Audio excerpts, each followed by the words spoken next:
What it do, house crew? Man, a lot of shit has been happening. But, people have asked what I thought about the Raja Jackson situation, and I wanted to tell you that, honestly, all I can say are two things. One, he should go to jail. Two, I don't give a fuck. Because, let's be for real, the streaming shit happens all the time. And more, I'm just like seeing these posts, milking the situation, making updates, doing all that stuff. It's like, who gives a fuck? Let's be for real, bro. Rampage Jackson, bro, his friend Bear is a Jewish person. He definitely got some good lawyers, and they could probably, reduce down to like a couple years, maybe, maybe 1 year and a few years probation, maybe even at least have a bond, so that he can be able to bail his son out. But today we're gonna be discussing even something worse. Yes, there is something worse than a guy attempting to murder someone, and it is the fact that Aljamain Sterling dominated Brian Ortega. And you're probably gonna ask me, right? Why is this bad? Why is this bad, bro? Aljamain Sterling is a really good fighter. Yes, he is a really good fighter, but that's not what I'm trying to say. I'm saying the fact is, Aljamain Sterling shouldn't have dominated Brian Ortega this bad. He shouldn't, and he shouldn't have been doing this good in the featherweight division because he's 2-1, and he's coming off a 50-45 win against Brian Ortega, dominated him, and not only that, he had a very razor close fight with Movsar Evloev, who is the number one contender. And not only that, he also dominated Calvin Kattar, who a lot of people thought he would get destroyed on the feet against him. And not only did he dominate him in the ground, he dominated him on the feet. And it was the same thing with Brian Ortega. He didn't even need to take him down.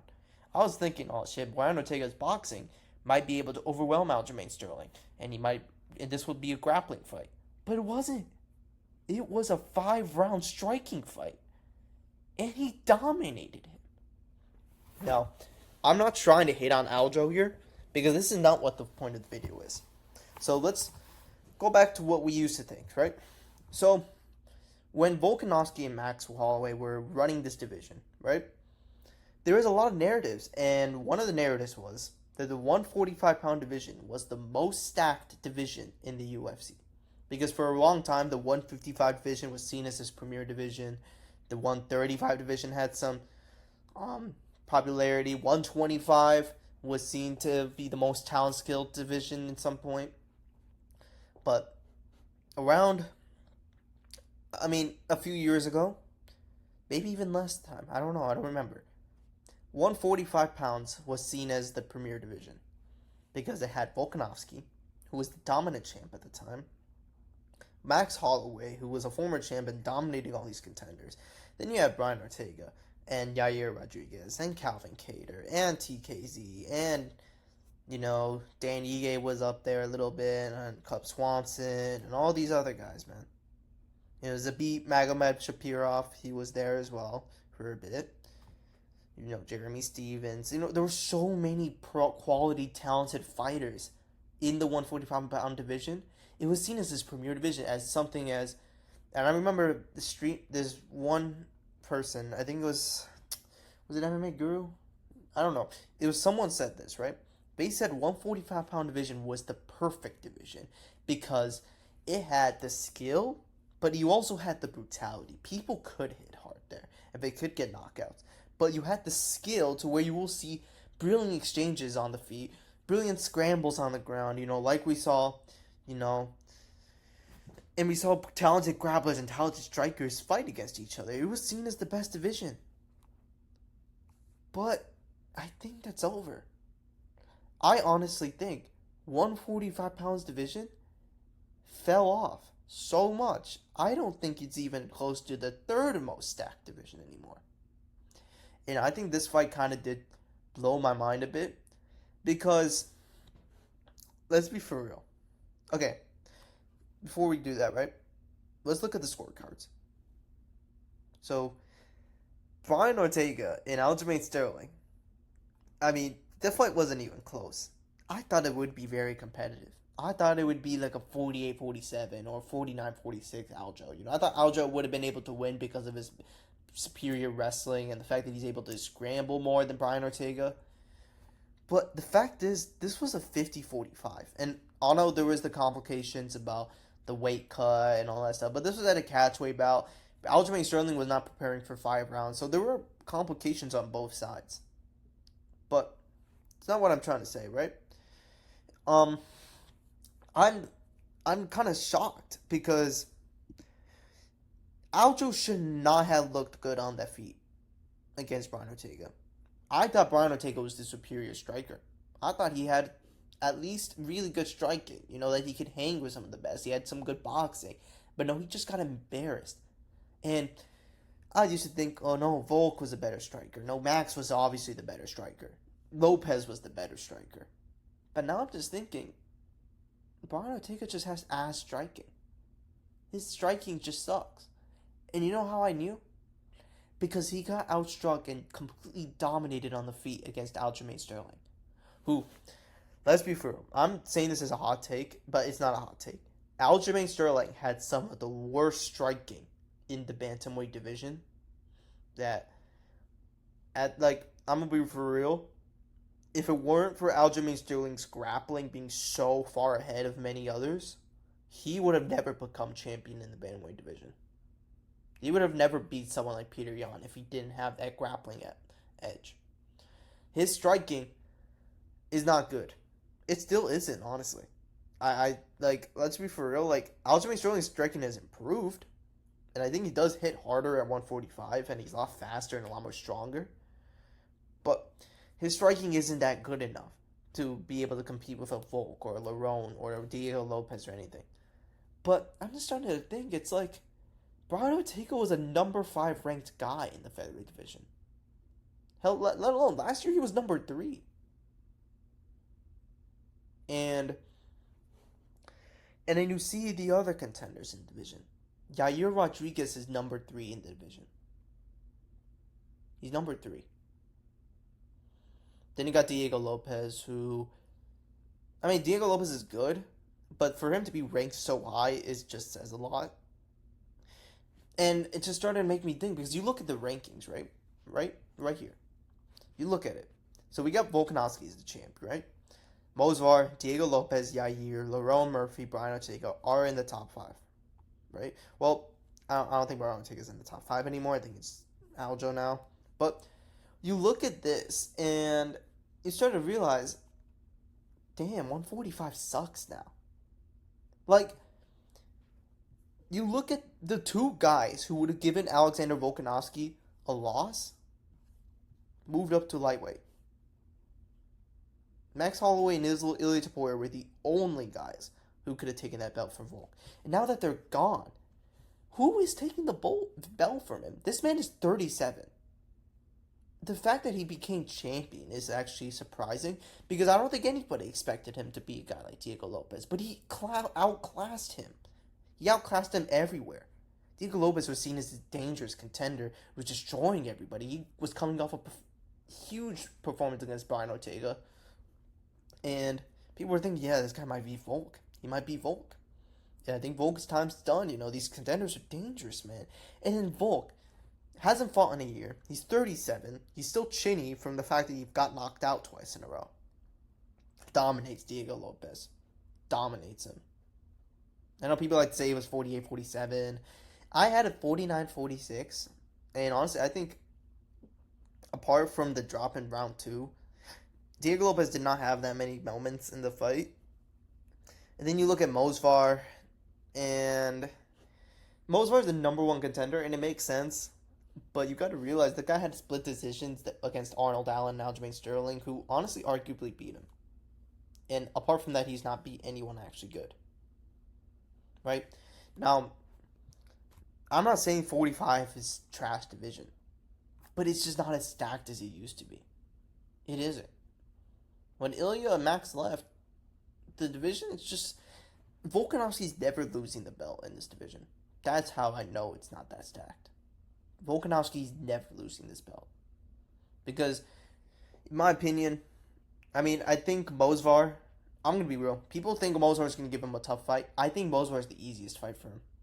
The only fighters that I think will give Volkanovski some trouble are Gene Silva, Lerone Murphy, and Arnold Allen, and that's it. Arnold Allen doesn't even fight that much. His last win was in July 2024. Um, I mean, Lerone Murphy's definitely up next for the title, and I would love to see that fight. But I don't think he's gonna get by Volk that easily. Lerone Murphy had a very impressive performance against Pico, but I mean, you look at his other fights. He's really good, but he's just not able. He's not on Volk's level. He could probably beat a lot of these contenders. He could probably beat a Mosvar for sure, and he could definitely beat He can definitely beat Yair or Diego Lopez. I just don't think he's on the level of Volk. I'm sorry, but then you look at I'm critiquing the featherweight division, right? Now let's look at bantamweight because this is the division Aljo came from, right? You get Merab, right? Merab is so good. You know why he's so good? Because this is the most stacked the division has ever been in years. You got Sean O'Malley, Umar, Peter Yan, Corey, and Song Yadong in the top 5. And then you got also Figueiredo. You got Mario Bautista. You got Rob Font. You got Henry Cejudo. You got all these talented guys. All these are dangerous guys. Anybody in the top 5 could be champ. That's how good Merab is. But it's the fact that this division is so stacked. It just kind of makes me realize this is just not stacked as it used to be. Because Aljamain Sterling shouldn't be number 5 in the division. He shouldn't. Because, and it just goes to another thing. This is what lighter man skill does. When you're Aljamain Sterling, who beat some of these guys, who are way more skilled than the guys at 145. I mean, let's be for real. Sean O'Malley, Umar, Peter Yan, Corey Sandhagen, and Song Yadong could definitely beat these top contenders. They could. And the only reason why they haven't moved up, and I think maybe some of them are too small for 140, but I don't think they're even small for 45. Like, I think all these 5 guys could definitely be 45ers. But, yeah, the fact is, featherweight isn't stacked anymore. And Aljo proved it. Aljo outclassed a number 5 guy. He should have never done that. He should have probably made this more competitive. But he outclassed him on the feet. Aljo's striking isn't good. And he outclassed a number 5 contender on the feet. That's how you know this division isn't stacked. When Brian fucking Ortega is still number 5. He hasn't had a good win in fucking years. His last good performance was against TKZ. And then you got Yair, which pisses me off. How is this motherfucker number 3? Honestly, how is this motherfucker number 3? He has not fought anyone. I mean, he lost to the number 5 guy. He hasn't fought anyone in this fucking division. His last win is Patricio Pitbull. And then before that, it was Josh Emmett. The motherfucker was 0-2, bro. He's literally 2-2 in his last 4. He's the number 3 contender. He's above Lerone Murphy. He's fucking undefeated. The fact is, Yair being at number 3 is a travesty.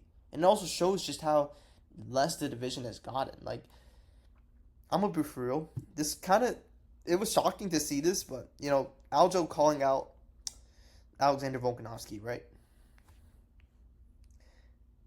What's shocking? This could very well be a title fight. I'm being really serious. I never thought Aljo would ever make it to the top 5 of this division. I thought Aljo would actually lose, to be honest. I thought if they gave him like a guy like Arnold Allen or Brian Ortega or these guys, like these top 10 guys, I think he would have lost to them. I'm not saying that because I think Aljo is trash. I just think that I thought 145 was better than he used to be. Because if he was going up in his division 3 years ago, he would have lost.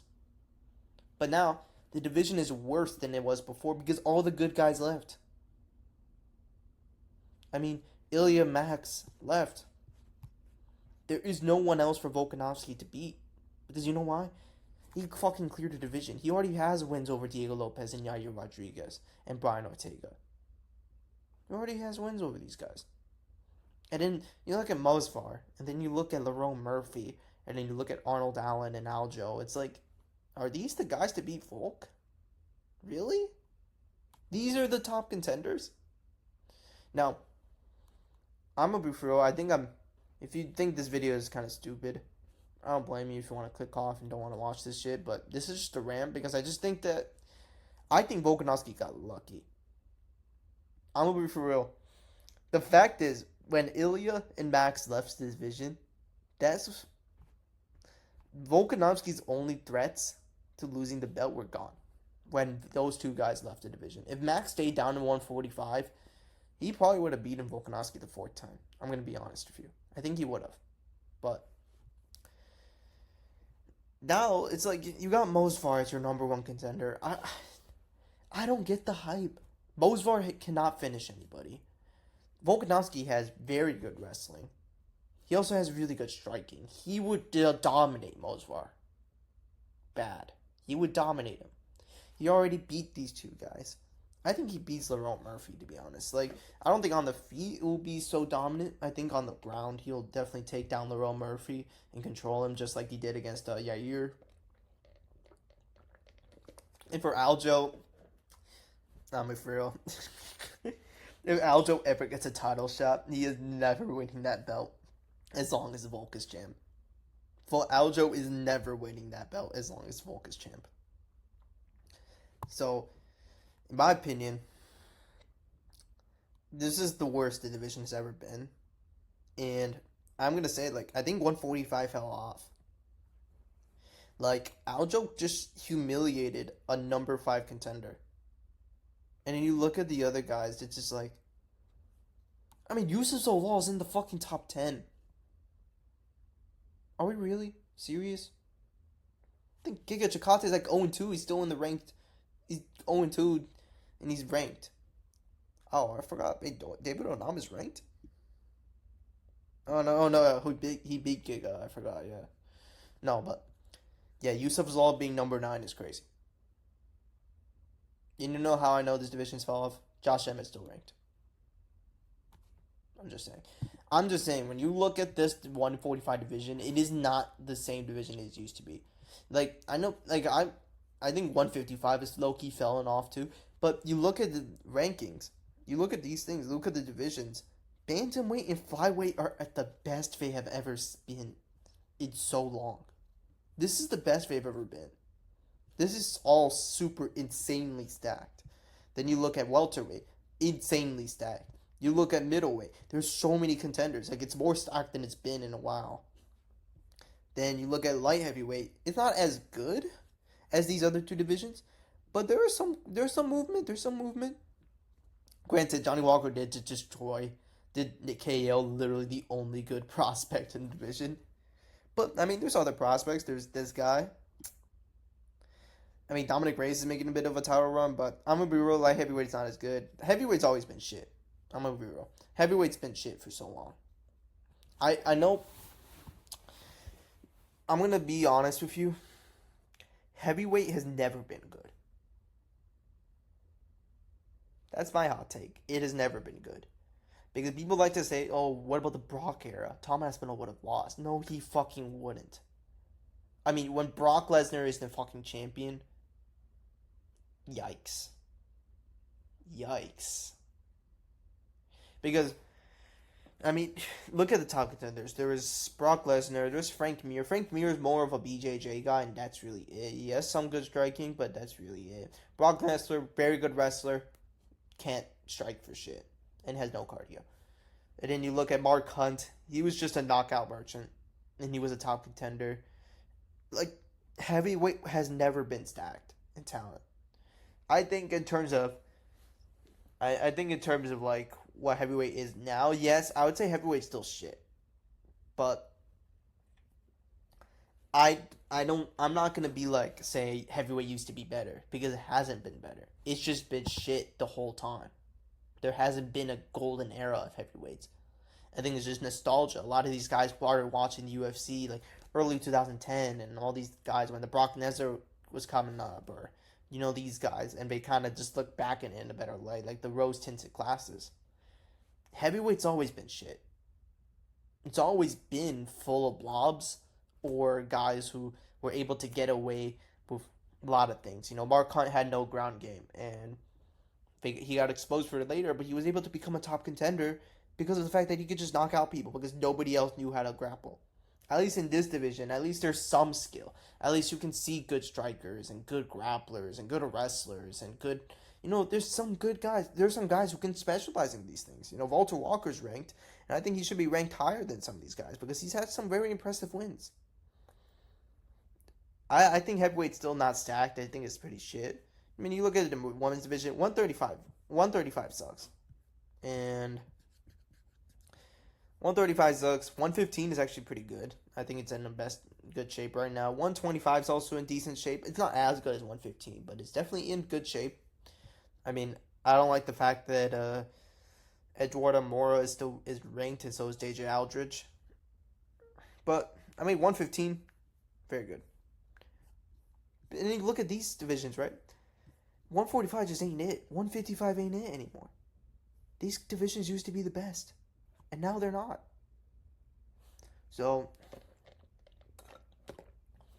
I mean, for real, I just want to make a video because I wanted to rant about how 145 just isn't good anymore. Aljamain Sterling is able to beat these guys and almost win against the number one contender because of lighter man's skill. The fact is, Aljo wasn't even the best striker in the division. He was like the worst striker in the division, and he was able to get by because his grappling was just so good. And now he's schooling these motherfuckers on the feet, and it makes you think, damn, the division is not as good. If Aljo is schooling a number 5 contender 50-45 on the feet, he didn't even need to wrestle for 3 rounds. I mean, wait, let's just look at the stats. I mean, he shot 2 takedowns. He shot 6 takedowns. And he got 3 of them. And guess what? Wait. Let me show you. Oh my. Let me, spelled Shanghai wrong. I'm fucking retarded. I mean, look at the round by round basis, man. No takedowns. They both shot 1 takedown, but there was nothing. And then Aljo's able to get some takedowns at the end, right? Probably because he was gassing and he wanted to grapple, right? But you got Aljo calling out Volkanovski, and he could very well fight for the title in 1 win. It's crazy because when Aljo was announcing his move to 145 and 300, I thought he would never make it past the top 5. He would never make it in there. And now Aljo just schooled the number 5 contender. Why was Brian Ortega and Yair Rodriguez in the top 5? I don't fucking know. I don't fucking know how Yair is above Lerone Murphy and all of that one. But it goes to show you just how less division has gone.